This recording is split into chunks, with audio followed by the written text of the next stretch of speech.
Hi, welcome to Mrithika channel. எல்லோரும் எப்படி இருக்கீங்க? இன்றைக்கி டே வந்து எனக்கு மணி ஒரு 4 மணிக்கெல்லாமே எந்திரிச்சிட்டேன். 4 மணிலேருந்து என்னோடய டே வந்து ஸ்டார்ட் ஆகுது. நான் நைட்டு வந்து கொஞ்சம் சீக்கிரமாக தூங்கிடுவேன். லேட்டாக தூங்கினாலும் சரி, சீக்கிரமாக தூங்கினாலும் சரி, விடியற்காலைல எந்திரிக்கணும்னு சொல்லிட்டு யோசிச்சுட்டே வந்து தூங்கிட்டேன்னா சீக்கிரமாக அதுக்கேற்ற மாதிரி எந்திரிச்சிருவேன். அப்போ தான் வந்து என்னால் இருக்கிற வேலையெல்லாம் கொஞ்சம் சமாளிச்சுட்டு நான் வந்து ரெடி ஆகிட்டு வேலைக்கு போக முடியும். ரோஷன், மித்தி 2 பேருமே வந்து லீவில் தான் இருக்காங்க. ஒரு எக்ஸாம் மட்டும் தான் வச்சுருக்காங்க. அதுக்கே ஒரு 5 நாள் லீவ் விட்டுருக்காங்க. லீவும் வந்து முடிய போகுது. மண்டே கழிச்சு டியூஸ்டேலேருந்து அப்புறம் எக்ஸாம் ஸ்டார்ட் ஆகிடும். ஏப்ரல் மாதம் எக்ஸாம் முடியுதுன்னு நினைக்கிறேன். டைம் டேபிள்லாம் கொடுத்துட்டாங்க. ஒன்று தான் எழுதியிருக்காங்க. அதனால் சரி அவங்களுக்காக கொஞ்சம் எந்திரிச்சு அவங்களுக்கு எதனா ஸ்நாக்ஸ் பண்ணணும். இல்லை ஸ்கூல் போனாலும் சரி, வீட்டில் இருந்தாலும் சரி, அதுக்கேற்ற மாதிரி அவங்களுக்கு வந்து ஸ்நாக்ஸ்லாம் ரெடி பண்ணி வச்சுட்டு போயிட்டேன்னா, அவங்க வீட்டில் இருக்கும்போது கொஞ்சம் எடுத்து அவங்க சாப்பிட்றதுக்கு கொஞ்சம் ஈஸியாக இருக்குன்றதுனால, என்னோடய தூக்கம் போனாலும் பரவாயில்லன்னு சொல்லிட்டு கொஞ்சம் சீக்கிரமாக எந்திரிச்சிருவேன். இன்றைக்கான வீடியோ வந்து நான் எல்லாமே எப்படி மெயின்டெயின் பண்ணிவிட்டு நான் வேலைக்கு போயிட்டு வந்து யூடியூப்பும் வந்து நான் எப்படி பார்த்துக்கிறேன் அப்படின்றது தான் நான் வந்து இதில் காமிக்க போகிறேன். அதை பற்றி தான் சொல்ல போகிறேன். எனக்கு வந்து ஒரு சிஸ்டர் வந்து மெசேஜ் பண்ணியிருந்தாங்க. அவங்க அனுப்பிச்சு வந்து ஒரு மாதத்துக்கு மேலேயே ஆகிட்டுருக்குன்னு நினைக்கிறேன். எனக்கு ஞாபகம் இருக்குது. ஆனால் ரிப்ளை பண்ண அவங்ககிட்ட நான் முழுசாலாம் எதுவுமே ரிப்ளை பண்ணலை. சென்னையில் இருக்கேன் அப்படின்ற மாதிரி தான் பண்ணியிருக்கேன். வேறு எதுவும் நான் அந்தளவுக்கு டீட்டெயிலெலாம் சொல்லிக்கல. ஏன்னா நான் இப்போ தான் ஸ்டார்ட் பண்ணேன். ஸ்டார்ட் பண்ணி ஒரு 6, 7 மாதம் ஆயிடுச்சுன்னு நினைக்கிறேன். ஆமா, 7 மாதம் ஆயிட்டுருக்கும்னு நினைக்கிறேன். இப்போது மார்ச்சா சாரி ஏப்ரல் வந்தா 7 மாதம். 6 மாதம் முடிஞ்சுட்டு 7வது மாதம் வந்து கன்டின்யூ ஆக போகுதுன்னு நினைக்கிறேன். ஒரு 7 மாதமா வந்து ஸ்டார்ட் பண்ணி வச்சுருக்கேன்.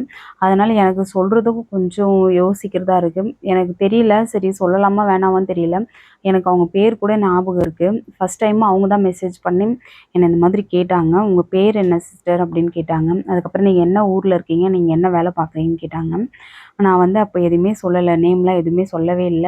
நான் சென்னையில இருக்கேன் அப்படின்ற மாதிரி மட்டும் தான் சொல்லியிருந்தேன். ஃபஸ்ட்டு வந்து நான் என்னோட பேரை சொல்லிக்கிறேன். என்னோட பேர் வந்து புஷ்பா. ஃபுல் நேம் வந்து புஷ்பராணி.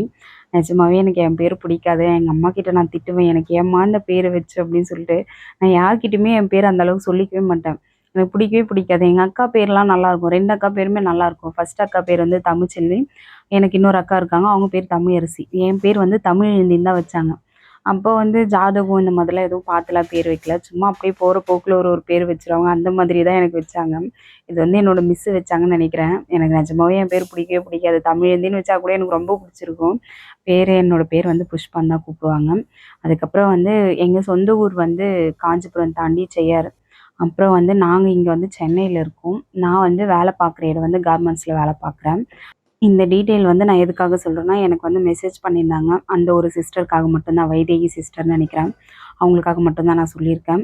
ஏன்னா, ஒரு சில பேர் பார்த்துருக்கலாம். பார்த்துட்டு கேட்கலாமா வேணாமான்னு யோசிச்சிருப்பாங்க. அவங்களுக்காகவுமே நான் இத சேர்த்து சொல்லிக்கிறேன். நான் வந்து ஸ்டார்ட் பண்ணி ஒரு 6 மாதம் வந்து கம்ப்ளீட் ஆயிடுச்சு. அதனால சரி பரவால்ல சொல்லிடலாம். ஒண்ணும் பிரச்சனை இல்ல. எப்போவா இருந்தாலும் சரி கொஞ்சம் ரொம்ப நாள் ஆனாலும் வந்து இது எப்படியா இருந்தாலும் நம்ம கேட்க தான் போறாங்க. நம்ம சொல்ல தான் போறோம். அது எப்ப சொன்னா என்ன? இந்த ஒரு ரீசனால மட்டும் தான் நான் வந்து இப்ப ஷேர் பண்ணியிருக்கேன். சரி ஓகே. அவங்க கேட்ட கொஸ்டினுக்கு வந்து நான் ஆன்சர் பண்ணி முடிச்சுட்டேன். இப்போ வந்து நான் காலையில எந்திரிச்சுட்டேன். எந்திரிச்ச உடனே ஒவ்வொரு வேலைய பார்த்துட்டு இருக்கேன். எங்க வீடு வந்து எனி டைமுமே வந்து கிளீனாலாம் இருக்காது. ரோஷன், மித்தி 2 பேருமே வீட்ல தான் இருக்காங்க. ஸ்கூல் போயிட்டு வந்தாலும் சரி, வீட்ல இருந்தாலும் சரி, நான் வீட எப்படி விட்டுட்டு போறேனோ அவசர அவசரமா கிளம்புவேன். என்னதான் சீக்கிரமா எந்திரிச்சாலும், அந்த வேலைக்கு போற டைம் ஏன்னா ஸ்கூல் டைமும் வந்து நான் வேலைக்கு போற டைம் 2மே ஒரே டைமா தான் இருக்கும். அதனால எனக்கு அந்த அவசரத்தில என்ன பண்றதுன்னே தெரியாது. முடிஞ்ச அளவுக்கு என்னைக்காச்சும் ஒரு நாளைக்கு மட்டும் தான் நான் ரொம்ப கிளீனா வச்சுட்டு போவேன். மத்தபடி எல்லா நாளெல்லாம் அந்த மாரிலாம் இருக்காது. அப்படியே விட்டுட்டு போயிடுவேன். நைட்டு நான் தூங்குறதுக்கு முன்னாடியே சோஃபால இருந்தது எல்லாம் அப்படியே தான் இருக்கு. கடைக்கு போயிட்டு வந்தோம். அந்த அரிசி, பருப்பு, மாவுலாம் கொஞ்சம் இருந்தது. அதெல்லாம் வாங்கிட்டு வந்திருந்தேன். அந்த மாவு எல்லாமே அப்படியே இருக்கு. சரி ஃபர்ஸ்ட்டு வந்து கிச்சன்ல வந்து அரிசி ஊற வச்சுட்டேன். தண்ணியும் வந்து போட்டுட்டு வந்திருக்கேன். தண்ணி காஞ்சிட்டு இருக்கு. அதுக்குள்ள வந்து கொஞ்சம் எண்ணெய் வச்சுக்கலாம் அப்படின்னு சொல்லிட்டு எண்ணெய் வச்சிருக்கேன். நைட்டு வந்து நான் துணிலாம் வந்து மிஷின்ல போட்டுருவேன். விடியற்காலைல எந்திரிக்கும்போதே வந்து துணி வந்து வெளியில 2 கயிறையுமே காய வச்சுப்பேன். உள்ளவே தான் போடுவேன். நான் வந்து வெளிலலாம் தண்ணிலாம் வெளிய வந்து நான் கயிறுலலாம் வந்து துணிலாம் காய போட மாட்டேன். ஏன்னா 2 பேரும் வந்து அந்த அளவுக்கு மாடியில போயிட்டு எடுத்துட்டு வரணும். எனக்கு பயமா இருக்கும். அவங்க ஒரு ஒரு டைம் எடுப்பாங்க. இருந்தாலும் எனக்கு கொஞ்சம் பயமா இருக்கும். வெளியில மேல போயிருக்காங்களா, அதனால நான் யோசிக்கிற மாரியே இருக்கும். வேலைக்கு போயிட்டா கூட அவங்கள பத்தி யோசிச்சுட்டு இருக்கிற மாரி இருக்கும். அதனால எதுக்கு தேவையில்லாம ரிஸ்க்குன்னு சொல்லிட்டு, நான் வேலைக்கு போறதுக்குள்ள அந்த துணிலாம் காஞ்சிரும். ஏன்னா ட்ரையர்ல தானே போட்டுருக்கான் அப்படின்னு சொல்லிட்டு, அது காஞ்சதுக்கப்புறம் நான் எடுத்து போட்டுருவேன். இப்ப சும்மா வீடியோக்காக வந்து நான் எடுத்த துணி எல்லாமே திரும்ப வந்து எடுத்துட்டு ஒரு சேர் மேல வச்சுட்டு, அதுக்கப்புறமா வந்து இந்த வீடியோலாம் முடிச்சுட்டு திரும்பவுமே வந்து நான் காய வச்சுப்பேன். சோஃபாலாம் கொஞ்சம் க்ளீன் பண்ண வேண்டிய வேலைலாம் இருந்தது. சரி அதையுமே க்ளீன் பண்ணிவிட்டு, அப்புறம் இந்த மீன் தொட்டி இருக்க அந்த டேபிள்லாம் வந்து க்ளீன் பண்ணவே இல்ல. சரி அந்த வேலையும் வந்து முடிச்சிடலாம் அப்படின்னு சொல்லிட்டு, நம்ம தான் வந்து ஏதாச்சும் ஒரு வேலைய எடுத்தா, அதுக்கு அடுத்தடுத்து அந்த வேலைய செஞ்சுட்டு இருக்கா மாரியே இருக்கும். வீட்ல இருக்கிற வேலையெல்லாம் நம்ம தொட்டா அவ்வளோதான். தொட்டா கெட்டன்ற மாதிரி நம்ம அந்த வேலையெல்லாம் தொட்டா அன்னைக்கு முழுக்க அத செஞ்சுட்டே இருக்க மாரி தான் தோணும். இந்த வேலை எல்லாமே முடிச்சுட்டு நான் போயிட்டு அடுப்பு பத்த வைக்கிறதுக்கு வந்து சமைக்கணும்னு ஆரம்பிச்சாலுமே மணி 6 ஆயிடும். அவங்க வந்து எந்திரிச்சுட்டாங்க. அவரு எந்திரிச்சுட்டு வந்து அவங்க வந்து வேலைக்கு கிளம்பிட்டாங்க. சீக்கிரமா வந்து கிளம்பிடுவாங்க அவங்களுமே. மணி ஒரு 5:30 மணி ஆகுதுன்னு நெனைக்கிறேன். நானும் வந்து காஃபி போட்டுட்டோம். காஃபி போட்டு உட்காந்துட்டு, அரிசி ஒரு பக்கம் வந்து கழுவி ஒல வச்சிருக்கேன். இன்னொரு சைடு வந்து மாவு வந்து ரெடி பண்ணியிருக்கேன்னு நெனைக்கிறேன். தோசை ஊத்திட்டு சாம்பார் வச்சுக்கலாம்னு சொல்லிட்டு ரெடி பண்ணிட்டு வந்திருக்கேன். நாங்க வந்து 2 பேருமே உட்காந்தா வந்து இந்த நீயா நானால போட்டுருக்காங்க. ஆனா நாங்க அதுக்கு முன்னாடிலேருந்தே நாங்க ரொம்ப வருஷமாவே எங்களுக்கு கல்யாணம் ஆன நாள்லேருந்தே இங்க சென்னையில வந்ததுலேருந்தே நாங்க இப்படி தான். அது பார்க்கும்போது எனக்கு கொஞ்சம் கனெக்ட் ஆன மாரி இருந்தது. ஒரு டைம் போட்டிருந்தாங்க. எங்க அப்பாவும், எங்க அம்மாவும் உட்காந்து வந்து காஃபி டைம்னு ஒண்ணு குடிப்பாங்க. ஒரு 1/2 அன் ஹவர் கிட்ட உட்காந்துட்டுருப்பாங்க. என்னதான் பேசுவாங்கன்னு தெரியாது. அவ்ளோ நேரம் உட்காந்துட்டு இருப்பாங்க. எங்களாலலாம் அவ்ளோ நேரம்லாம் உட்காந்துட்டு வந்து சண்டை இல்லாம பேச முடியுமா? அப்படின்ற மாதிரி யோசிப்போம். அப்படின்ற மாரிலாம் அந்த வீடியோல நான் பார்த்துருக்கேன் டிவில. வாரமே வந்து அந்த நீயா நானா வந்து மிஸ் பண்ணவே மாட்டோம். அது என்ன ப்ரோகிராம் எந்த டாப்பிக்கா இருந்தாலும் சரி, அத வந்து மிஸ் பண்ணாம பார்த்துட்டு இருப்பேன். அதே மாதிரி தான் நாங்களும். நாங்க வந்து டீ குடிக்கணும்னு சொல்லிட்டு உட்காந்தா வந்து எப்படியும் ஒரு ஒரு 1/2 அன் ஹவர் கூட இல்ல. அதுக்கு மேல கூட ஆயிடும். சும்மா வேலை இல்லனா சண்டே டைம்னா கேட்கவே வேணாம். ரொம்ப நேரம் உட்காந்துட்டுருப்போம். ஏதாச்சும் ஒண்ணு பேசிட்டு இருப்போம். இதுதான் அப்படின்ற மாரிலாம் இல்ல. இருட்டா இருக்கும்போது உட்காந்து பொழுதே விடிஞ்சிருச்சு. அவங்களுமே வந்து வேலைக்கு கிளம்பி போயிட்டாங்க. நாங்க 2 பேரும் எந்திரிச்சா வந்து உடனே வந்து மித்தி எந்திரிச்சுருவா. அவங்க ஒரு ஒரு 1/2 அன் ஹவர் தூங்குவா அவ்வளோதான். அதுக்கப்புறம் வந்து எங்க கூடவே எந்திரிச்சுருவா. ரோஷன் வந்து நாங்களா எழுப்பி விட்டா மட்டும் தான் எந்திரிப்பான். இல்லன்னா எந்திரிக்கவே மாட்டான். நான் வந்து முடி வந்து அ ஸ்மூத்னிங் தான் பண்ணியிருக்கேன். எனக்கு வந்து ரொம்ப லாங் ஹேர் வந்து இருந்தது. எனக்கு ரொம்ப ஆசை. எனக்கு சின்ன பிள்ளையா இருக்கும்போதே ஆசை. முடி கொஞ்சம் ஷார்ட்டா வச்சுக்கணும்னு சொல்லிட்டு ஆசை. அது கொஞ்சம் கொஞ்சமா கட் பண்ணி இப்ப ரொம்பவே வந்து ரொம்ப ஷார்ட்டாவே கட் பண்ணிட்டேன். எங்க அம்மா திட்டுவாங்க. அவங்க முன்னாடி தல வாரினா, "எவ்ளோ முடி இருந்தது. ஏன்டி இப்படி வெட்டி வச்சிருக்கிறன்னு" திட்டுவாங்க. அது சரி முடிய வந்து கட் பண்ணிட்டேன். சரி அப்புறம் வந்து ஸ்மூத்னிங் பண்ணலாம் அப்படின்னு சொல்லிட்டு, ஸ்ட்ரெய்ட்னிங் பண்ணா வந்து ரொம்ப முடி மெலிஞ்சா மாதிரி இருக்கும் அப்படின்ட்டாங்க. அதனால ஸ்ட்ரெய்ட்னிங்லாம் வேணாம். அது மெயின்டெயின் பண்ணுறதெல்லாம் கொஞ்சம் கஷ்டமா இருக்குன்னுவாங்க. சரி அதனால ஸ்மூத்னிங்கே பண்ணிக்கலாம் அப்படின்னு சொல்லிட்டு அத மட்டும் தான் பண்ணியிருக்கேன். ஆனா நல்லாவே இருக்கு. சீரம் மட்டும் போடணும். சீரம் போட்டா கொஞ்சம் நல்லா அந்த சாஃப்ட்டா இருக்குது மெயின்டெயின் ஆகும் அப்படின்ற மாரி சொன்னாங்க.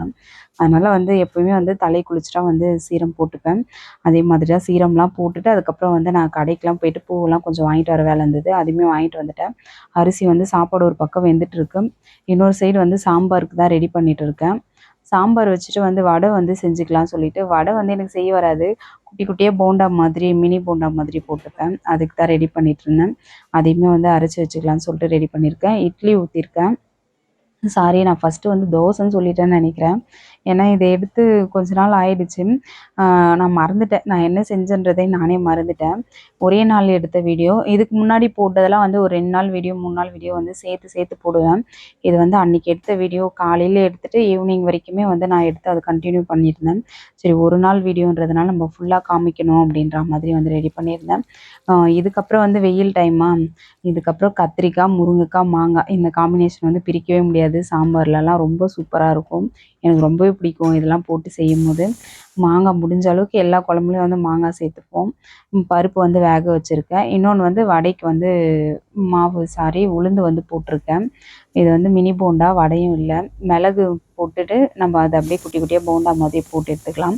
கொஞ்சமா சால்ட் போட்டு தண்ணிலாம் எதுவுமே ஊத்தல. உளுந்து அதுக்கப்புறம் சால்ட் போட்டு அத நல்லா வந்து மிக்ஸியில போட்டு எடுத்துக்கலாம். கிரைண்டர்லேயும் போடலாம். நான் கொஞ்சமா தான் போட்டிருக்கேன். அதனால மிக்ஸியிலேயே போட்டிருக்கேன். இட்லியுமே வந்து வெந்துருச்சு. பருப்பும் வந்து வெந்துருச்சு. இப்போ வந்து சாம்பாருக்கு ரெடி பண்ணியிருக்கேன். கொஞ்சமா எண்ணெய் ஊத்திட்டு, அதுக்கப்புறம் சரி கொஞ்சமா தான் ஊத்தலான்னு யோசிச்சேன். சரி இருக்கிற எண்ணெய கொஞ்சம் ஊத்திக்கலாம். ஃபர்ஸ்ட்டு வந்து இந்த போண்டா வந்து ரெடி பண்ணிட்டு, அதுக்கப்புறமா வந்து அப்பளமும் வந்து பொரிச்சுட்டு, அப்புறம் சாம்பார் வச்சுக்கலான்னு சொல்லிட்டு கொஞ்சம் அதிகமா ஊத்திட்டேன். மிளகு வந்து நம்ப பொடி பண்ணிட்டு, அப்படியே வந்து கொட்டுறதுக்கு கொஞ்சம் பச்சை ஸ்மெல் இருக்கா மாதிரி இருக்கும். இந்த மிளகு வந்து லைட்டா வந்து சூடு பண்ணிட்டு, அதுக்கப்புறம் வந்து நம்ம பொடி பண்ணிட்டு போட்டுட்டா ஸ்மெல்லு நல்லாயிருக்கும். சாப்பிடும்போது நம்மளுக்கு டேஸ்ட்டும் ரொம்ப நல்லாவே இருக்கும். நான் இப்போ இதையுமே ரெடி பண்ணிட்டேன். ரெடி பண்ணிட்டு அதுக்கப்புறமா வந்து கொஞ்சம் ஒரு பாதி தான் வந்து போட்டிருக்கேன் மாவு. மிச்சம் கொஞ்சம் எடுத்து வச்சிருக்கேன். ஈவினிங் வந்தா வந்து ஸ்நாக்ஸ்க்காக வந்து அவங்களுக்கு ரெடி பண்ணி குடுத்துடலாம்னு சொல்லிட்டு அத அப்படியே வச்சிருக்கேன். அப்படி இல்லனா கூட நைட் எதனா டிஃபன் செய்யும்போது கூட நான் போட்டுப்பேன். அதுக்கப்புறம் வந்து அதே எண்ணெயிலேயே வந்து அப்பளம் பொரிச்சுக்கிறேன். அப்பளம் பொரிச்சு எடுத்துட்டு, அதுக்கப்புறம் கொஞ்சம் அதிகமாவே எண்ணெய் இருக்கு. அந்த எண்ணெயெல்லாம் ஊத்திட்டு, அதுக்கப்புறம் சாம்பாருக்கு ஏத்தா மாரி கொஞ்சமா எண்ணெய் வச்சிருக்கேன். கடுகு, சீரகம் போட்டுட்டா வந்து சாம்பாருக்கு ஸ்மெல்லு சூப்பரா இருக்கும். சீரகம்லாம் போட்டா நல்லாயிருக்கும். அப்புறம் வந்து நான் கருவேப்பிலையும் போட்டிருக்கேன். ஆ காய் வந்து வெங்காயம், தக்காளிய வதக்கிட்டு, அதுக்கப்புறம் காரக்குழம்பு மாரி வந்து கூட்டி வச்சுட்டு, அதுக்கப்புறம் வந்து பருப்பு வெறும் பருப்பு மட்டும் வேக வச்சுட்டு, அத கடைஞ்சாலுமே அது அது சாம்பார் டேஸ்ட் கொஞ்சம் நல்லாயிருக்கும். அத விட வந்து இது நார்மலா எல்லாருமே வைக்கிற மாதிரி தான் இருக்கும். அது வந்து டிஃப்ரெண்ட்டா இருக்கும் அந்த டேஸ்ட்டு. எனக்கு ஒரு அக்கா வந்து நான் இதுக்கு முன்னாடி இருந்த வீட்ல ஹவுஸ் ஓனர் அவங்க. அந்த அக்கா வந்து எனக்கு சொல்லிக் குடுத்தது. அவங்க வந்து நார்மலா காரக்குழம்பு கூட்டுற மாதிரி கூட்டிட்டு, அதுக்கப்புறம் அந்த பருப்பு வந்து தனியா வேக வச்சு கடைஞ்சு போடுவாங்க. அது சாப்பிடும்போது டேஸ்ட்டு சூப்பரா இருக்கும். அதுவும் இல்லாம அவங்க மண் சட்டியில வைப்பாங்க. அவ்ளோ நல்லாயிருக்கும் அது சாப்பிடும்போது. ஆனா இப்ப என்கிட்ட சட்டி இல்ல. நான் வாங்கணும். பெரியபாளையம் போனா மட்டும் தான் வந்து அந்த மண் சட்டி வாங்கணும்னு சொல்லிட்டு பார்த்துட்டு இருக்கேன். இல்லனா ஊருக்கு போனா வாங்கலாம். அது வாங்காமயே இருக்கு. அதனால வந்து சாம்பார் இந்த மாரி வச்சுட்டுருக்கேன். எனக்குமே சாம்பார் அந்த மாரி வச்சா ரொம்ப பிடிக்கும். இப்ப லஞ்ச் வந்து கட்டணும்னா எனக்கு மட்டும் தான். அவங்க 2 பேருமே லீவ்ல இருக்கான்றதுனால வந்து நான் சமைச்சு வச்சுட்டு போயிடுவேன். அவங்க ரோஷன் மித்தி மட்டும் எந்திரிச்சுட்டா பிரஷ் பண்ணிட்டு, அதுக்கப்புறம் அவளுக்கு மட்டும் நான் போட்டு வச்சுட்டு போயிடுவேன். ரோஷன் வந்து கரெக்ட்டா சாப்பிட்டுருவான். அவனுக்கு பசிச்சதுன்னா அவனே போட்டு சாப்பிட்டுப்பான். மித்தி வந்து ரொம்ப லேட்டா சாப்பிடுவா. நம்ம போட்டு வச்சோமா எப்படியும் ஒரு 1/2 அன் ஹவர், 1 ஹவர் கிட்ட சாப்பிட்டா கூட ரொம்ப ஆச்சரியப்படுறதுக்கே இல்ல. அவ்ளோ பொறுமையா சாப்பிடுவா. அதனால அவளுக்கு போட்டு வச்சுட்டு போயிட்டேன்னா, அவனே எந்திரிச்சு சாப்பிட்டுருவான். அவ்ளோ நேரம் உட்காந்து சாப்பிட்டுட்டு இருப்பா. அவங்களுக்கு எல்லாமே ரெடி பண்ணிட்டேன். ரெடி பண்ணிட்டு சரி நானுமே வந்து இட்லி போட்டுட்டு சாம்பார்லாம் எடுத்து வச்சுக்கிட்டேன் சாப்பிடலான்னு சொல்லிட்டு. ஆனா போட்டு வச்சுட்டேன். அதுக்கப்புறம் இன்னும் விளக்கு ஏத்தல. மறந்துட்டேன் உண்மையாவே நான் எல்லாமே ரெடி பண்ணி வச்சேன். விளக்கு ஏத்த மறந்துட்டேன். அதுக்கப்புறம் சரி அத எடுத்துட்டு போயிட்டு வச்சுட்டேன் நானு. சோஃபா மேல இருந்தது. அத எடுத்துட்டு போய் நான் டிஃபன்லாம் எடுத்துன்னு போய் வச்சுட்டு, திரும்பவும் வந்து அடுப்புலாம் கொஞ்சம் வந்து கிளீன் பண்ண வேண்டிய வேலை இருந்தது. அடுப்புலாம் வந்து தொடச்சுட்டு போயிட்டேன்னா வந்து ஈவினிங் வரும்போது எனக்கு கொஞ்சம் ஈஸியா இருக்கும். பாத்திரமும் வந்து முடிஞ்ச அளவு இதெல்லாம் கழுவுன பாத்திரம் கிடையாது. கழுவாத பாத்திரம். நான் எல்லாமே வந்து சிங்க்ல இருந்தது எல்லாமே வந்து கிளீன் பண்ணிட்டு, அந்த டப்புல போட்டு போயிடுவேன். அதுக்கப்புறம் ஈவினிங் வந்தேன்னா, அது எல்லாமே வந்து ஈரம் பண்ணி எடுத்து வச்சுட்டு, அதுக்கப்புறம் கழுவிறதுக்கு கொஞ்சம் ஈஸியா இருக்கும். ஏன்னா எல்லாமே வந்து நான் சிங்க்லயே போட்டு போயிட்டேன்னா, அவங்களும் வந்து சாப்பிடுவாங்க. சாப்பிடும்போது அந்த தட்டு எல்லாமே எடுத்துட்டு போடுவாங்க. அந்த பாத்திரம்லாம் இருக்கும். அது மொத்தமே குவிச்சா மாதிரி போட்டுருவாங்க. அது திரும்பவும் வந்து அதெல்லாம் எடுத்து வைக்கிறது இன்னும் பெரிய வேலையா தோணும். அதனால முடிஞ்ச அளவுக்கு அதெல்லாம் கிளீன் பண்ணிட்டு, அதுக்கப்புறமா வந்து ஈவினிங் வந்து செய்றதுக்கு எனக்கு கொஞ்சம் ஈஸியா இருக்குன்றதுனால எடுத்து வச்சிருக்கேன். பூஜை ரூமும் வந்து ரெடி பண்ணிட்டேன். அத ரெடி பண்ணி வச்சுட்டு வந்து விளக்கேத்திக்கலாம்னு சொல்லிட்டு ரெடி பண்ணியிருக்கேன். அன்னைக்கு ஃப்ரைடே எடுத்த வீடியோ தான் நெனைக்கிறேன். விளக்கேத்திட்டு, அ அதுக்கப்புறம் வந்து நானும் வந்து சாப்பிட்டுட்டு கிளம்பலான்னு சொல்லிட்டு ரெடி பண்ணி கிளம்பிட்டேன். அ எவ்ளோ கஷ்டமா இருந்தாலும் சரி, நமக்கு வந்து இந்த விளக்கேத்தும்போது அந்த சாம்பிராணி ஸ்மெல்லு, அந்த அந்த வத்தியோட ஸ்மெல்லெல்லாம் அவ்ளோ நல்லாருக்கும். நம்ம டென்ஷனா இருந்தாலும் சரி, கஷ்டமா இருந்தாலும் சரி, நம்மளுக்கு அந்த ஸ்மெல்லுலயே மறந்துட்டா மாரி இருக்கும். ஒரு மாரி பாசிட்டிவா இருக்கும். நான் வந்து இந்த குலதெய்வத்துக்கு வந்து கலச சம்பு மாதிரி வச்சிருக்கேன். வந்து செவ்வாய்க்கிழம வந்து அது தண்ணி மாத்துவேன். அதுக்கப்புறம் வந்து வெள்ளிக்கிழம வந்து தண்ணி மாத்தி வைப்பேன். இன்னைக்கு வெள்ளிக்கிழமன்றதுனால தண்ணியும் மாத்திட்டு, அதுக்கப்புறம் அதுக்குள்ள போடுற எல்லாமே வந்து நானும் போட்டு ரெடி பண்ணிட்டு, விளக்கேத்தி சாமி கும்பிட்டுட்டேன். இதுக்கப்புறமா வந்து அ சாம்பார் வந்து இட்லிலாம் ஊத்தி வச்சிருந்தேன். அதுவுமே வந்து கொஞ்சம் ஒரு மாரி ட்ரை ஆன மாதிரி ஆயிடுச்சு. சரி போயிட்டு திரும்பவும் வந்து சாம்பார் ஊத்திட்டு, அதுக்கப்புறம் சாப்பிட்டு கிளம்பலான்னு சொல்லிட்டு ரெடி பண்ணிட்டேன். என்கிட்ட வந்து பேசுற ஒரு சில பேர் வந்து ரொம்ப க்ளோஸா பேசுறவங்களே கேட்பாங்க. "நீ எல்லாமே வந்து மெயின்டெயின் பண்ணிட்டு எப்படி வேலைக்கு வரன்ற?" மாதிரி கேட்பாங்க. வீட்ல இருக்கிற வேலையும் பார்த்துக்கணும், பசங்களையும் பார்த்துக்கணும். வந்து இப்போ வந்து வீடியோ எடுக்கிற, யூடியூபும் பார்த்துக்கிற, எப்படி உன்னால மெயின்டெயின் பண்ண முடியுது? கஷ்டமா இல்லையா? அப்படின்ற மாரி கேட்பாங்க. உண்மையாவே எனக்கு கஷ்டமா தான் இருக்கும். அப்புறமா இன்னொரு விஷயம் வந்து கேட்பாங்க, "1000 சப்ஸ்கிரைபர் எப்போ வர்றது? நீ எப்போ வந்து டெவலப் ஆகுறது?" அப்படின்ற மாரி கேட்பாங்க. நான் சொல்லுவேன், "நம்ப வந்து ஏதாச்சும் ஒரு வழிய சூஸ் பண்ணி வைப்போம். அந்த ஒரு இடத்துக்கு போறதுக்கு 4 வழி இருக்கும். அந்த 4 வழியில வந்து நம்ம எந்த வழி போனாலும் சரி, நம்ம போயிட்டு சீக்கிரமா வந்து சேர்ந்துடலாம். ஆனா நம்ப எந்த வழி போறோன்றது நம்ப டிசைட் பண்றதுல தான் இருக்குது. நான் வந்து இப்படி தான் போணும் அப்படின்ற மாரி நான் முடிவு பண்ணி வச்சிருக்கேன். எனக்கு தெரிஞ்ச வழியிலே நான் போறேன். தெரியாத வழியில வந்து நம்ம சீக்கிரமா போயிடலான்றதுனால எல்லா வழியும் வந்து என்னால வந்து எடுக்க முடியாது. அதனால எனக்கு தெரிஞ்சா மாரியே போறேன். எனக்கு எந்த பிரச்சனையுமே இல்ல அப்படின்ற மாரி தான் நான் சொல்லுவேன். எந்த வேலையா இருந்தாலுமே கஷ்டம் தான். நான் வந்து ஃபர்ஸ்ட்டு வந்து ஃபோன்ல வந்து யூடியூப்லாம் ரொம்ப அதிகமாவே பார்ப்பேன். இது என்ன சும்மா வீடியோ தானே எடுத்து போடுறாங்க. இது என்ன ஒரு கஷ்டமா அப்படின்ற மாரி இருப்பேன். இப்ப நான் அந்த வேலைய செய்யும்போது தான் தெரியுது, நிஜமாவே எல்லா வேலையுமே கஷ்டம் தான். இத மெயின்டெயின் பண்ணிட்டு நம்ம வீட்ல நார்மலா வேலை செய்யும்போது வந்து நம்ம சீக்கிரமா செஞ்சிடலாம். இந்த வீடியோ எடுத்துட்டே நம்ம வந்து ஒரு வேலை பார்க்குறோன்னும்போது, அந்த வீடியோ மேலேயே நம்ம போயிட்டுருப்போம். இது ரெக்கார்ட் ஆகுதா? ஆகலையா? இந்த வேலையுமே நம்ம வந்து சைட்ல பார்க்கும்போது ரொம்பவே லேட் ஆயிடும். அதனால தான் கொஞ்சம் சீக்கிரமா எந்திரிச்சா வந்து நம்மளுக்கு இந்த லாங் வீடியோ போடுறதுலாம் கொஞ்சம் கரெக்ட்டா இருக்கும். அதுக்காகவே நான் வந்து லாங் வீடியோ வந்து இதுக்கு முன்னாடிலாம் வந்து 1 நாள் விட்டு 1 நாள் போட்டிருந்தேன். தினமுமே போட்டிருந்தேன். இப்போ வந்து என்னால மெயின்டெயின் பண்ண முடியலன்றதுனால வாரத்தில 1 நாளே போடலாம். ஒண்ணும் பிரச்சனை இல்ல. அதனால வந்து ஷார்ட்ஸ் வந்து தினமும் போட்டுட்டு, வாரத்தில 1 நாள் வந்து லாங் வீடியோ போடலாம் அப்படின்ற மாரி வந்து போட்டுட்ருக்கேன். நான் காலையில வேலைக்கும் போயிட்டு வந்துட்டேன். போயிட்டு வந்து ஈவினிங் வந்து ரோஷனுக்கு வந்து பால் வந்து ஆத்தி குடுத்துருக்கேன். இதுக்கு முன்னாடி பூஸ்ட் வந்து பாக்ஸ்ல அந்த டப்பால வாங்குவோம். காலி ஆயிடும்.